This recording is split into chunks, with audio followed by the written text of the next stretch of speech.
No, Lord, you underestimated the people. You took a gamble and you lost. Okay, we don't like this. Okay, well then we're going to do this, and that is just how it's going to be. Evidence brought to light that there is a corrupt officer, or that that officer did shoot that kid on purpose. I don't care how I look, I don't care how I sound, I don't care what the beat is. I just care the message gets across.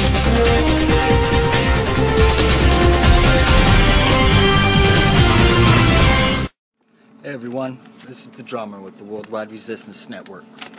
Today, I'm going to talk a little bit about the connection to the Ebola scare and how the government is using God to scare the people back into vaccination. Now, I don't know if this topic has been covered, especially by a Conspiracy Anonymous, but I'm going to do it anyways. I also have a little illustration here. It's not a script or anything. It's just a picture, and I'll show you. It's kind of confusing though. It's kind of how my mind works, but it's just to help me get the points across. So let's begin this. Okay, so first off, you gotta know some things, some quick, easy facts to remember, and they're obvious facts too. They're obvious facts. You can just see them, and I'll bring them up again when they matter. So facts. Measles is not heard of in America for decades. I mean, this thing was completely off the radar, completely off the map. Everything was good to go. Okay.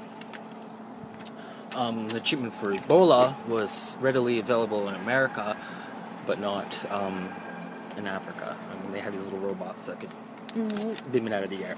Okay. We have America is a very Christian country, especially Texas. You got gun-toting, yeehawing Americans believing their God-given rights and all this stuff. Now there's a mega church in Texas,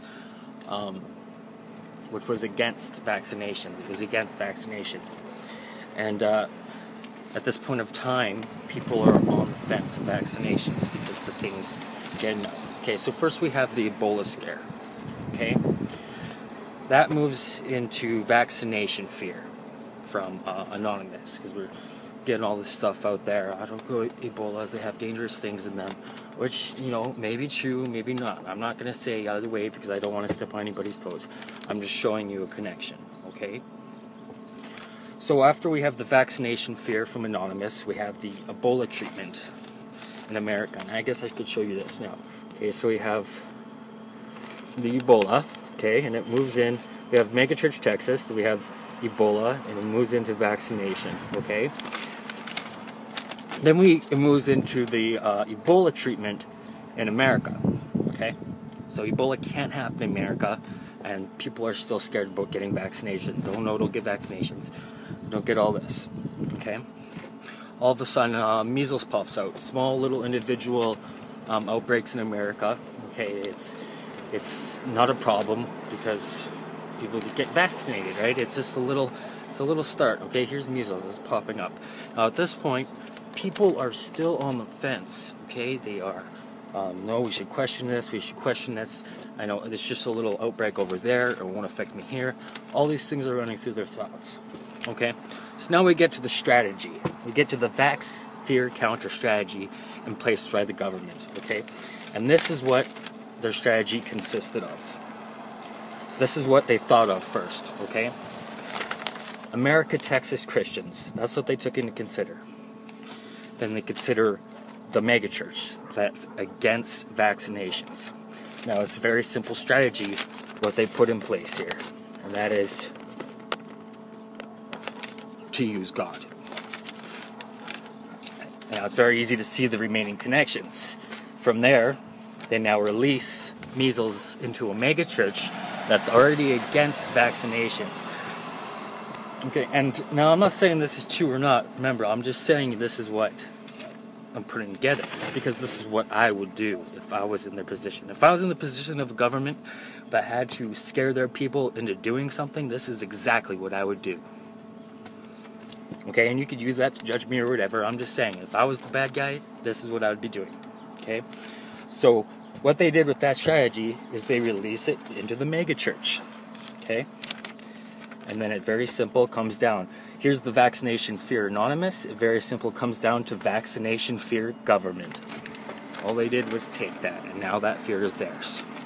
The results? God wants you to vaccinate. Megachurch now for vaccines, and people are flocking to them because God wants you to get vaccinated.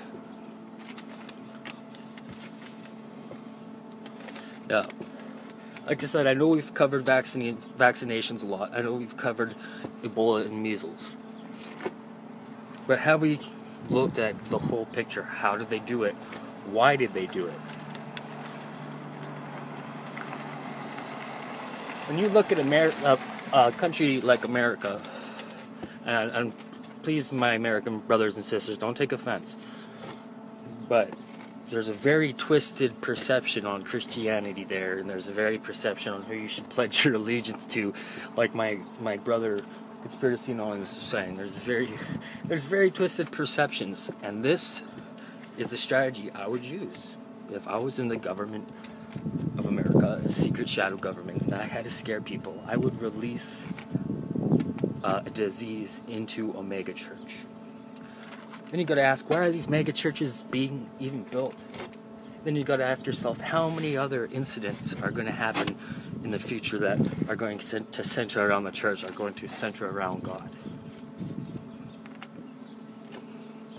So you have a balance, you have a division, you have a war going on inside. You have several wars. You have wars inside those wars.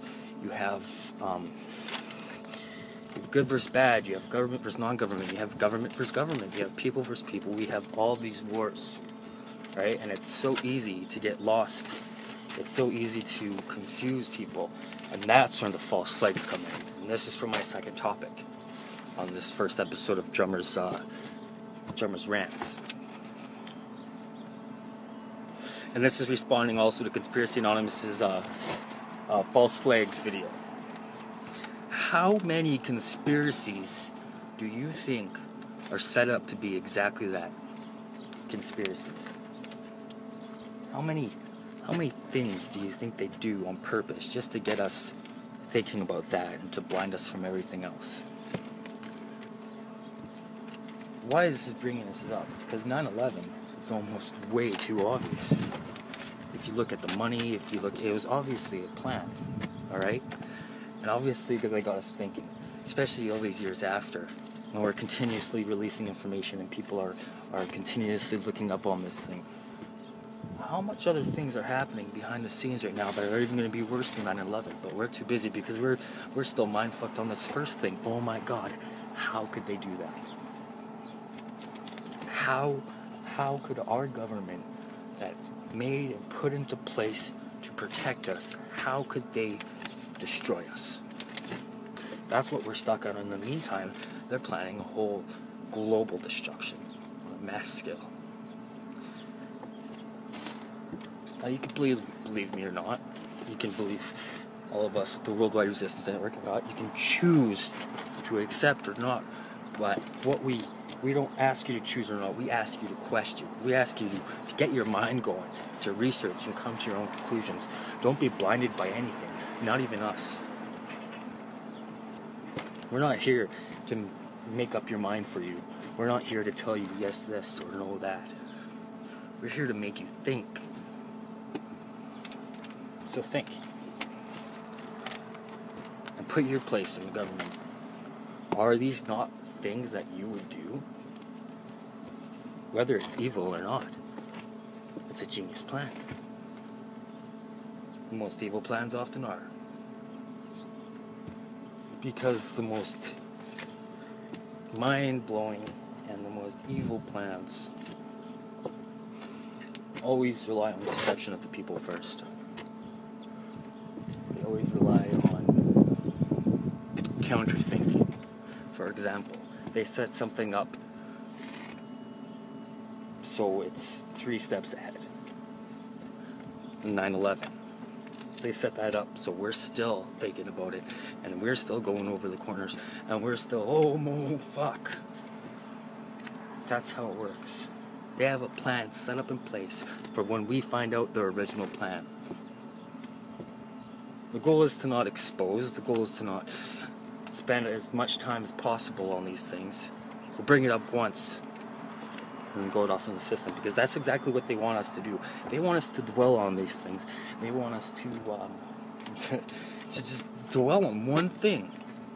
These simple things. These not simple because they're so massively destructive, and you just can't believe that the people that are meant to protect us are doing this. You just can't believe it. But look at the facts, people. The world cannot last with this many people on it. They know that too. The resources, everything. We have the technology now in place to have renewable energy to save this world, but it's too far in the plan. These people have already dedicated thousands of years to this. How would they stop now? Eventually we are going to have to turn and look at someone and give them our hopes. Sure, we can all unite and we can all stand outside. And this is like Connor is saying in his recent video. We can all do something, but they're not going to do anything about it if all our demands are mixed up. If they're going to take anything they can to use it as an excuse to not do what we need. So that's about it. I'm going to try to keep these short, 11 minutes. If you listen to this, thank you. I appreciate it. Hope to get your minds thinking a little bit. My name's Drummer. I'm with the Worldwide Resistance Network, and wishing you much love. Signing out.